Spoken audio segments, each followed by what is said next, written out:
Só que, infelizmente, a arbitragem do futebol brasileiro não permite isso. Coritiba foi prejudicado ontem, nós vamos falar do jogo, mas não dá para deixar de falar do pênalti que não foi marcado para o Coritiba. E a gente começa ouvindo o técnico Mozart pistolaço. Questão da arbitragem, assim, se eu for falar de arbitragem, assim, posso até falar coisas que depois eu me arrependo, então acredito que tenha sido nítido para todo mundo que foi pênalti, assim. A questão do pênalti não foi só esse lance, tem o lance do Remo, tem o lance do Atlético Goianiense, tem o lance do gol do De La Torre contra o Paysandu, tem o lance do pênalti do Vila Nova, né? O chute do De La Torre que a bola bate na mão, então não é o primeiro lance que acontece contra nós. O que eu não consigo entender é com a imagem, você mesmo vendo a imagem parada, você consegue continuar errando, então não faz muito sentido assim para mim, né? Uma coisa é, o jogo ele é muito rápido hoje, é difícil você perceber durante o jogo, mas com a imagem aí não tem muito o que fazer, né? Tem como se equivocar com a imagem. Infelizmente o Lucas se equivocou hoje. Tem sim como se equivocar, viu? Infelizmente tem, Mozart, porque eles são ruins, eles são péssimos, eles não têm critério nenhum. Quando o erro não acontece em campo, ele acontece na cabine do VAR. É um verdadeiro absurdo. Já, repito, nós vamos falar do jogo do Coritiba, com dois tempos distintos, na minha opinião. Mas agora o lance aqui, gente, vamos colocar esse lance na tela. Não dá.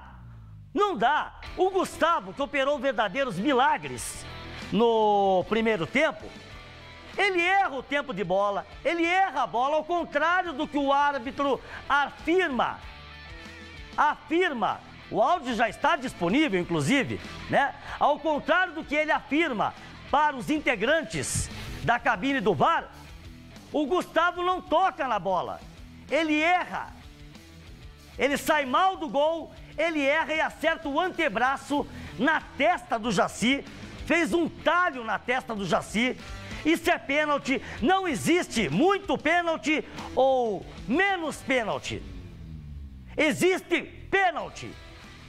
E o Coritiba foi prejudicado ontem pela arbitragem.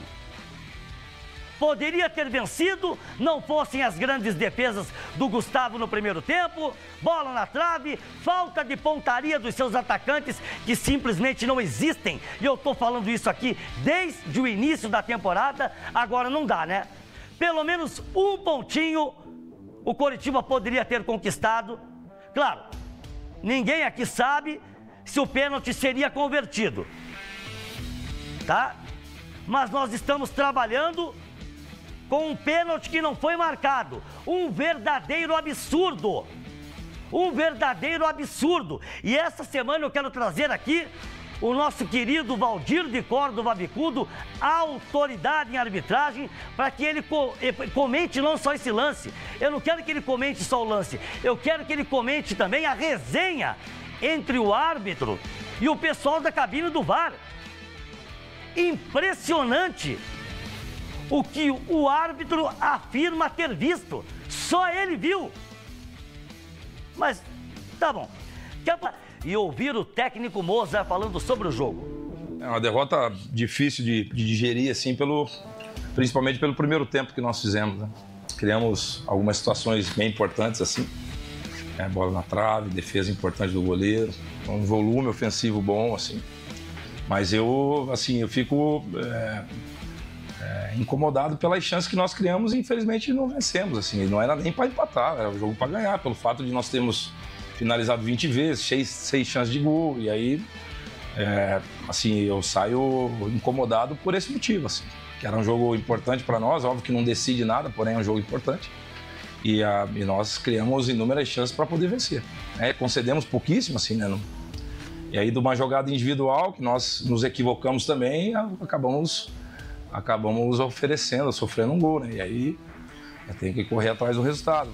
É inegável que o goleiro Gustavo foi o grande nome do jogo, principalmente por tudo o que ele protagonizou na primeira etapa, e nós estamos vendo aí as imagens, né? Ele fez grandes defesas, quando ele não conseguiu defender, a trave salvou, mas o ataque do Coritiba também não ajuda, né? E eu me sinto muito à vontade para falar sobre esse ataque, que tem sido um ataque cardíaco para o torcedor Coxa Branca. Não dá. E aí, Mozart, me desculpa, você bancou esses caras o tempo todo.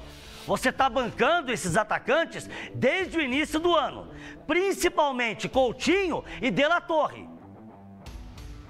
E os dois têm sido assim, uma no cravo, 10 na ferradura. Não dá. Aí contrata o Rodrigo Rodrigues, que já é um atacante nota 5, cá entre nós, o cara chega e se machuca. Lamentavelmente acabou se machucando, né? E o Coritiba fica nessa situação. Só que aí o Mozart também precisa assumir a responsabilidade, porque afirmou categoricamente, e a gente colocou no ar aqui, que o Coritiba não precisava ir ao mercado atrás de reforços. E o primeiro tempo foi isso aí que vocês viram. Vamos com o segundo tempo. Para mim, o Coritiba voltou com outra rotação. Criou uma ou outra oportunidade, é verdade. Foi prejudicado pela arbitragem no final do jogo? Sim. O pênalti não marcado, escandaloso. Só que peraí. Deu espaços para o América. Ele deixou o América entrar no jogo, coisa que não fez no primeiro tempo. O Coritiba jogou como se estivesse jogando no Couto Pereira. Não deixou o América entrar no jogo. Mas no segundo tempo, sim.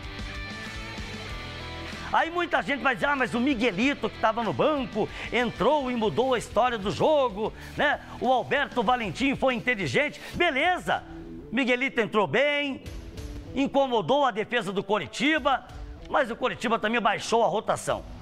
Essa é que é a verdade. E por isso acabou sofrendo mais uma derrota na Série B e já